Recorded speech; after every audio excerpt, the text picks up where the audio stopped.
Welcome aboard, Captain. The life story of a legendary Tuskegee Airman who lived to soar again on his 100th birthday and tells us about it. Up next on Carib Nation. I was definitely hesitant about getting the vaccine, so me did some research to get the information I needed about how the vaccine works. Before that, I assumed if I washed my hands, wore my mask, kept 6 feet of distance, I was safe. But when I moved to care for my 75-year-old mother, I couldn't help wondering, what if I pass it to her without knowing? Then what? Knowing that African Americans are dying from COVID-19 3 times more than their white counterparts, that inspired me to get vaccinated. And in Montgomery County, Maryland, there are many vaccination sites, even one at my church, which made it pretty easy. Once I was informed, I knew getting vaccinated was the best thing for my health, my loved ones, and my community. Get educated. Get tested. Get vaccinated. Get back to living.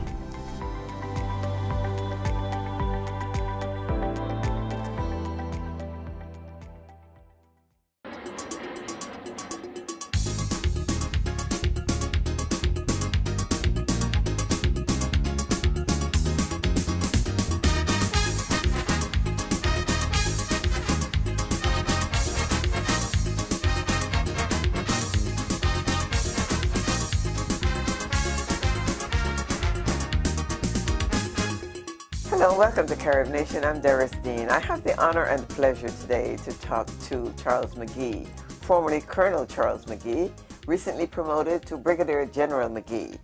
On his 100th birthday, he was able to fly again as a pilot and tell us a lot about it.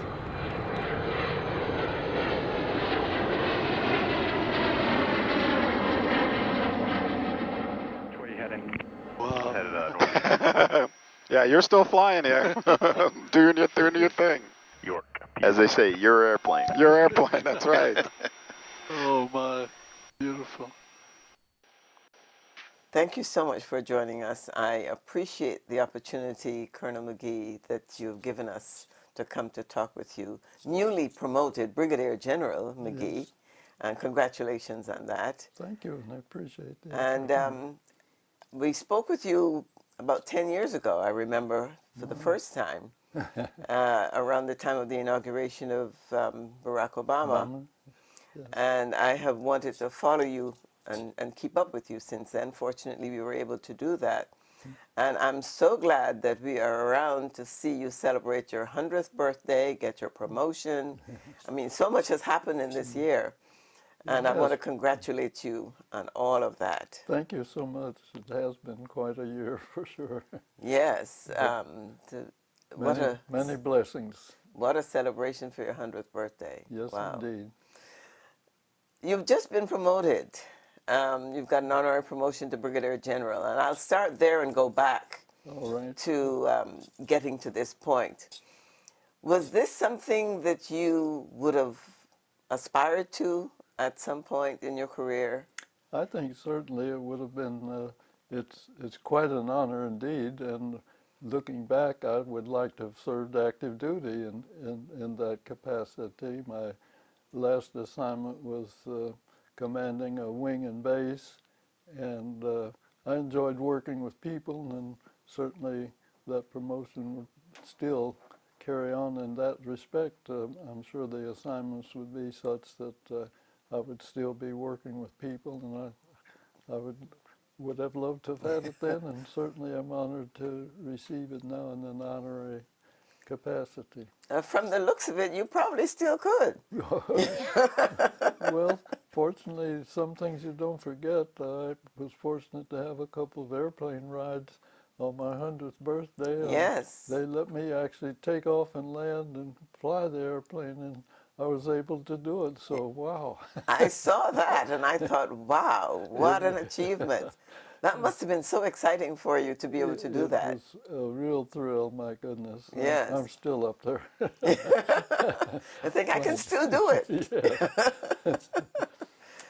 How did you process all that has happened to you Number one, the fact that you got to 100 years old and are able to participate actively in so much around you and appreciate the legacy that you've left and all that you have done.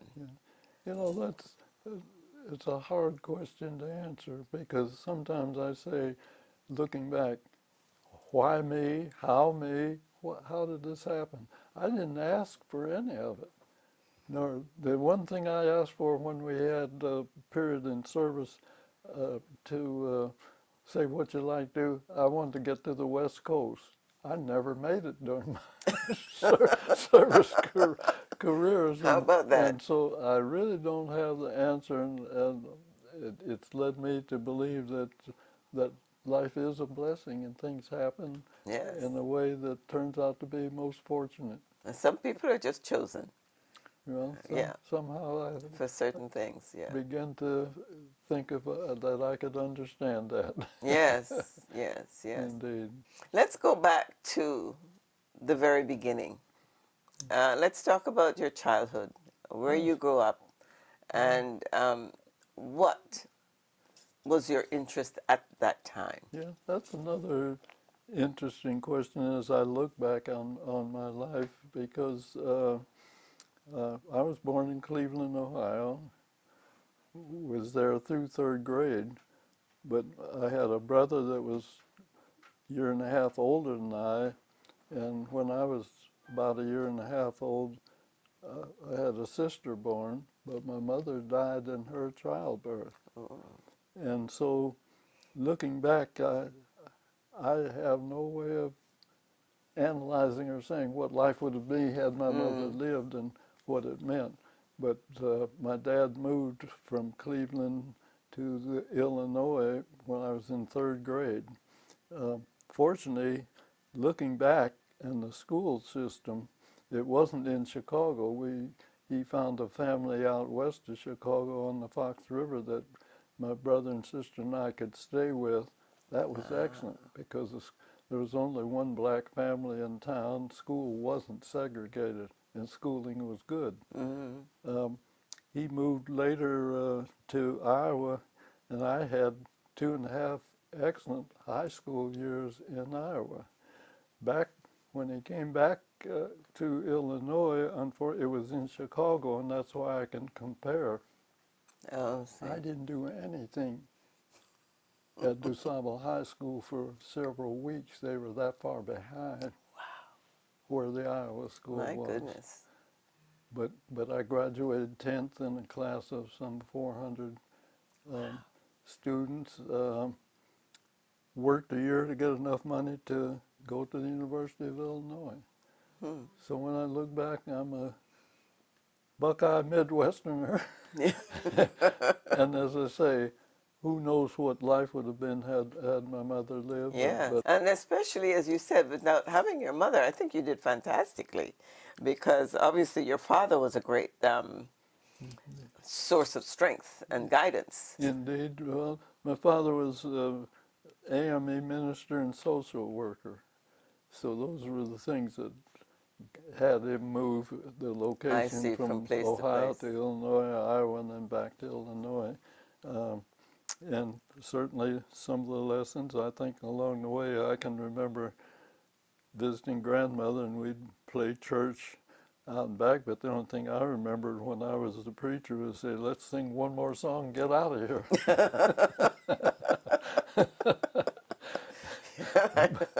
When did your interest or did you have an interest in flying, or was it an interest in engineering? That's an interesting question. My interest is in engineering, just getting started, because that year of work that I had after high school kind of led me in that direction. But I got into aviation, actually, when folks asked me, I was avoiding the draft. And that's little.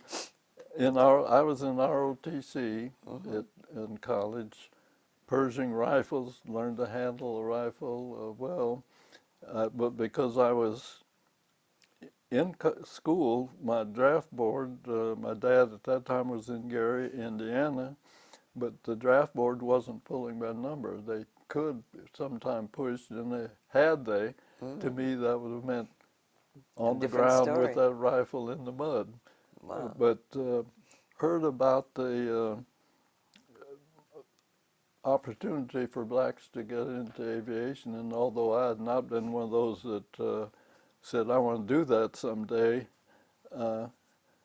I just, as I say, I knew what being on the ground might lead to, and I have a feeling my ROTC instructor said, well, go take the pilot exam. I did and passed it, and continued. Took a little while. This was like in April of 43, or 42 rather. Finally, in October of 42, I got called to go as a cadet. I never went to, I think because of my ROTC training, I didn't need to go to boot camp. Went directly in as, the flying program, and that was down at Tuskegee, Alabama. But it turns out that after my first flight, I just said, I was hooked. I knew I'd made the right decision. Wow. It was just something being able to, as I've said,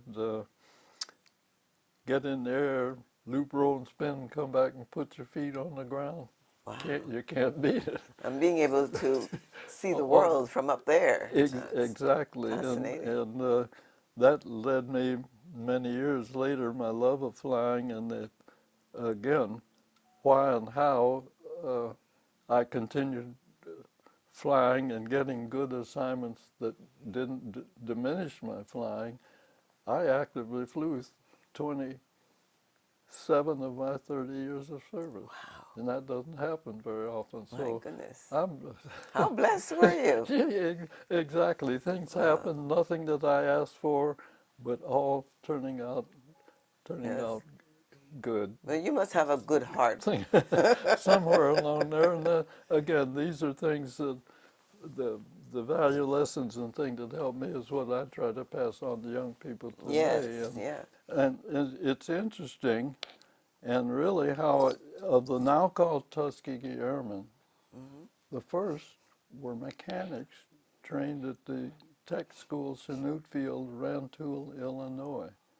Now that came about, you know, the country had come out of 10 years of depression when the war broke out, and segregation didn't change, but opportunities in the war build-up, enlisting, many things happened, and it turned out for the good. They started a civilian pilot training program in 1939, I believe it was, to provide a pool of pilots that our military could call on for their needs. And they were located at colleges around the country. And I believe it was right here in graduate from that program at Howard University, went next door and said, I want to be an Army pilot. Army pilot said, we have no black mechanics. So I was going to ask about that. We have no black mechanics, so we can't use a black pilot. Because they insisted on, they didn't believe it was possible, but even if it was, it had to be segregated. So Rantoul is just 14 miles from the University of Illinois. So that's how we knew there were blacks up at Rantoul being trained, how that word kind of spread. Of course, it wasn't in the newspapers. It was and just proximity. Very limited publicity. But that's how I learned about the program, because knowing that the mechanics were in training. Now, they went into training, and give you the full story. Of course, they were tested when they went in. Officers over couldn't believe their scores, had them tested again. They still did well in their training and graduated, and they said, my gosh, we need an airfield for pilot training. They found $4 million to build Tuskegee Army Airfield for training, although there are airfields all across the country. My goodness. But that was the attitude at that day and time. Wow. And so they built Tuskegee Army Airfield, And the first squadron that they authorized said, we authorize the 99th Pursuit Squadron. We've studied the issue and we know it's going to fail, but you keep pushing, we'll do it. What's the squadron at that time? I'd be 34 pilots, 24 aircraft, all of the necessary support. So the mechanics for the training of all of the skills is about 200, but they still needed medical supply, administration, so on. That's another couple hundred. They were trained in 99th, finally combat ready December of 42. No white commander won them. Wow. They continued training for another. After all of that? After all that, they still kept them in training for another 4 months. Finally, in the spring of 43, they were sent to North Africa, attached to a white group, but not assigned to their base. They went to their own base. So segregation went overseas. Just went overseas. They had a pilot go over, get their briefing, come back and fly. Colonel Momeyer said, after a few months, I'll be patrolling Liberia. Well, they said they're not aggressive. They only shot down one aircraft. There weren't any Germans in Liberia, if you look at the map. So you understand what he was saying. Get out. Get out, yeah. Get out of our sight. That brought a hearing here in Washington. That hearing and the investigation indicated their bonds on pilot was the same as the others. They'd only been there a short time, stay in combat.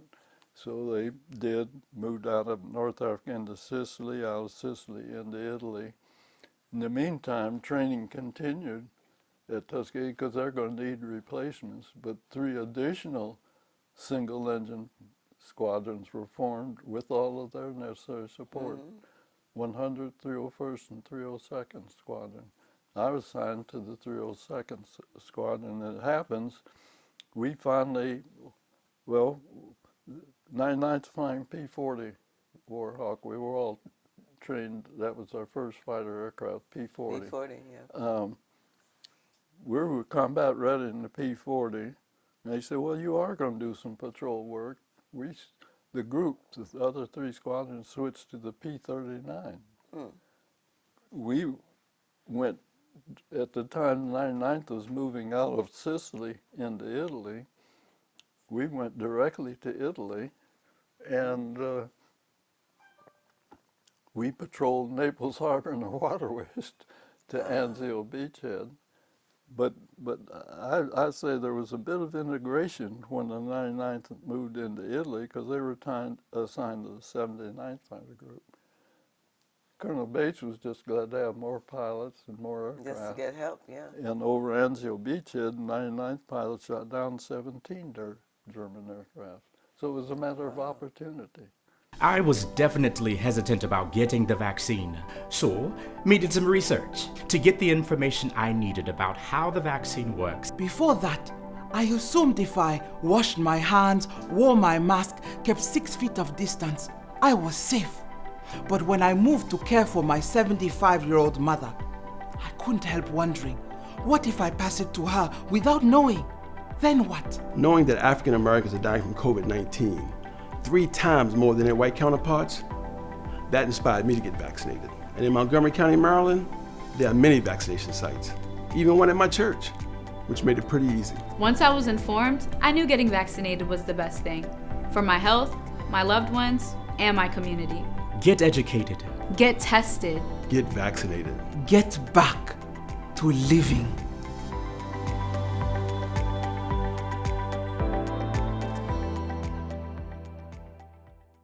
What kind of response did you have from the Europeans in terms of having this group of black people in this arena, so to speak? Yeah. Our problem strictly was only with Americans. Just the American. Yes, not. In fact, in my experience in travels practically around the world following the war, during the war and then after, and the other experience, because I was overseas during the Cold War period as well, and then later Vietnam. For many years, it's only here in America that you come down the gangplank, oh, you're black. Oh, blacks go this way and whites go this way. Only when you got to America? Yeah. Wow. Overseas, I was Charles. You're just another planet. Yeah, and that's most everywhere I've been. That had always been the treat. It was only here coming back home that your color You had to face that indignity. is first seen, and not who you are, what you Right. accomplished, Wow. and so on. So it's been a interesting trek, if you will, interesting history, and still has its problems. We still have the problem of recognizing other people as individuals. Is who you And for are, what they've where'd you achieved. come from, Yeah. this type of thing, that still predominates the problems that we have in race relationships. Why will it ever go away? Yeah, no, if ever. I don't know whether it's ours to know. True, true. I mean, you lived 100 years in here. You're And still facing it. You're still seeing it.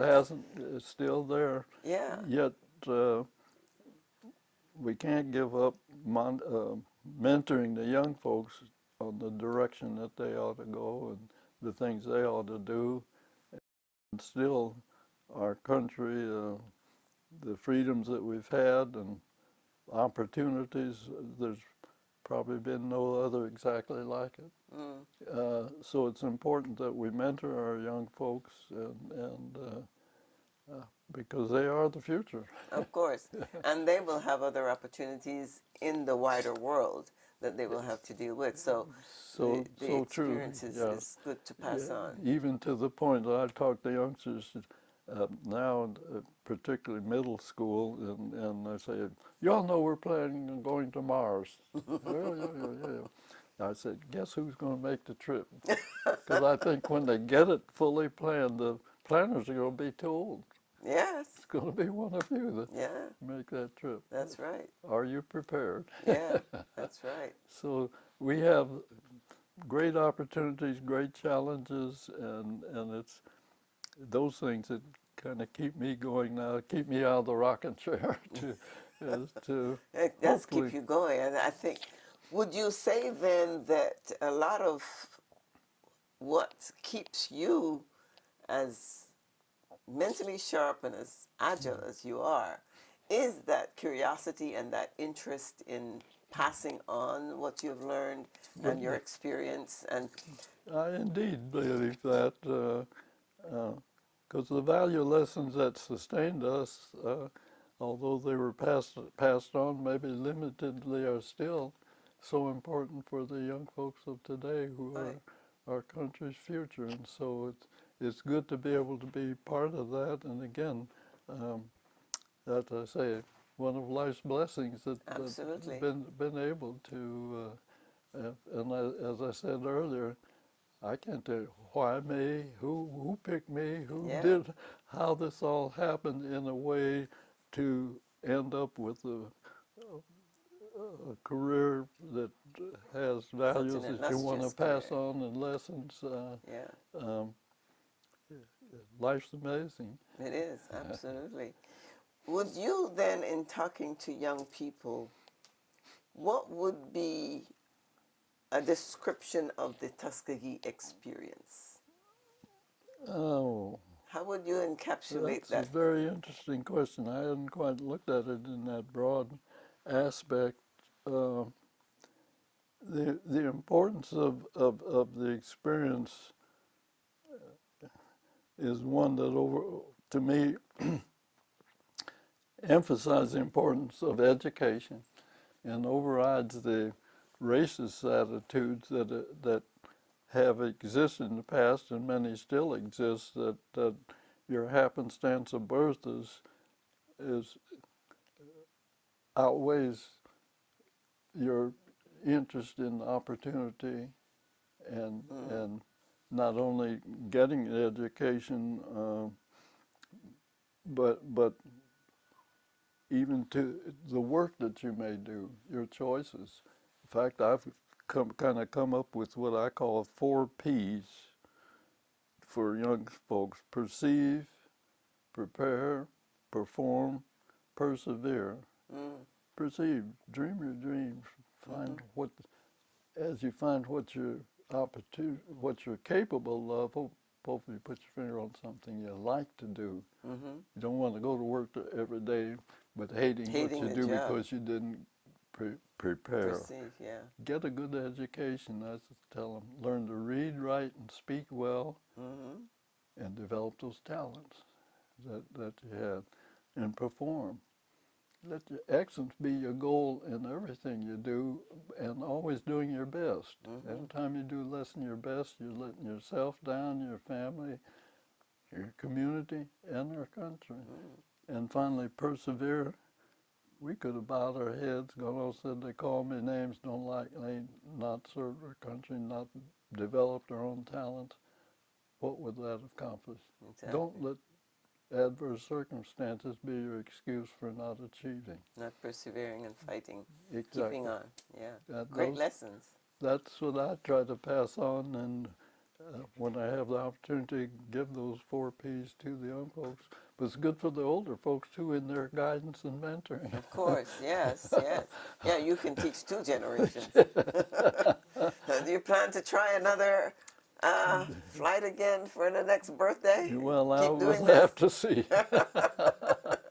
Oh my goodness! That must be quite a thrill. We don't know what the future holds, so but hopefully we're prepared to march on. Well, keep on marching on. You're doing a great job. Thank you so much. I And appreciate it's that been really thought. my honor to talk to you. I appreciate it so much. Thank you indeed, and all the best in this. Not only a new year, but new generation. Yes. 2020. New decade, a whole new world. Decade is Yes. something, yes. Yes. Thank you. Well, I hope you've got a pretty good picture of the life of Brigadier General Charles McGee and his experience as a Tuskegee Airman and some of the principles that he stands for and continues to pass on to young people. Until next time, thanks for watching us on Carib Nation. I'm Doris Dean. Remember, our motto is one people, one culture, one Caribbean, one nation.